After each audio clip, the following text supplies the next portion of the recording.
ਕੀ ਨਾਮ ਹੈ ਤੁਹਾਡਾ? अली हमजा। ਅੱਛਾ ਮੈਨੂੰ ਐ ਦੱਸੋ ਕਿ ਸ਼ਾਦੀ ਹੋ ਗਈ? हाँ जी, शादी हो गई। अच्छा ਕੁੜੀਆਂ ਦਾ ਸਭ ਤੋਂ ਵੱਡਾ ਝੂਠ ਕੀ ਹੁੰਦਾ ਹੈ? अभी मजा आएगा ना भिड़ो। ਕੁੜੀਆਂ ਦਾ ਸਭ ਤੋਂ ਵੱਡਾ ਝੂਠ ਕੀ ਹੈਗਾ?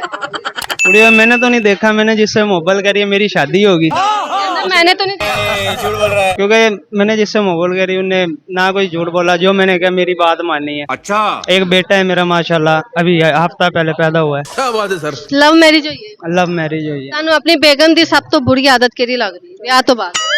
बुरी कोई नहीं, सारी अच्छी है। ਘਰ ਵੀ ਤਾਂ ਜਾਣਾ ਹੈ, ਬੁਰੀ ਹੁਣ ਕਹਿ ਨਹੀਂ ਸਕਦੇ देख लो भाई ਹੈ।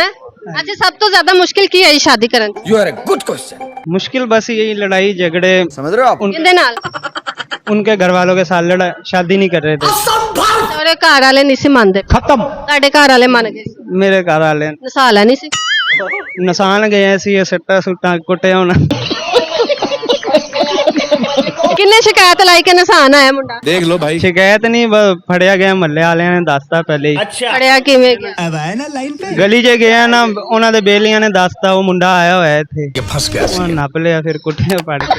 ਉਹਨਾਂ ਨੇ ਨੱਪ ਲਿਆ ਫਿਰ ਮੁੱਦੇ ਲੰਮੇ ਪਾ ਤੇ ਫਿਰ ਵਿਆਹ ਲਈ ਕਿਸ ਤਰ੍ਹਾਂ ਮੰਨੇ ਨੇ?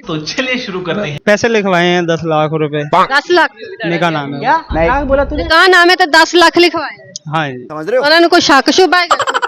नहीं कुछ नहीं, तू समझा। शक शोभा कोई नहीं है, वैसे सिक्योरिटी के लिए लिखवाए हैं उन्होंने। अच्छा ਅੱਛਾ ਅੱਜ ਕੱਲ ਜਿਹੜਾ ਹੈਗਾ ਕੁੜੀ ਦੀ ਸਿਕਿਉਰਿਟੀ ਦੇ ਲਈ ਇੰਨੇ ਪੈਸੇ ਕਿਉਂ ਲਿਖਵਾਉਂਦੇ? ਪਹਿਲੇ ਤਾਂ ਨਹੀਂ ਸੀ।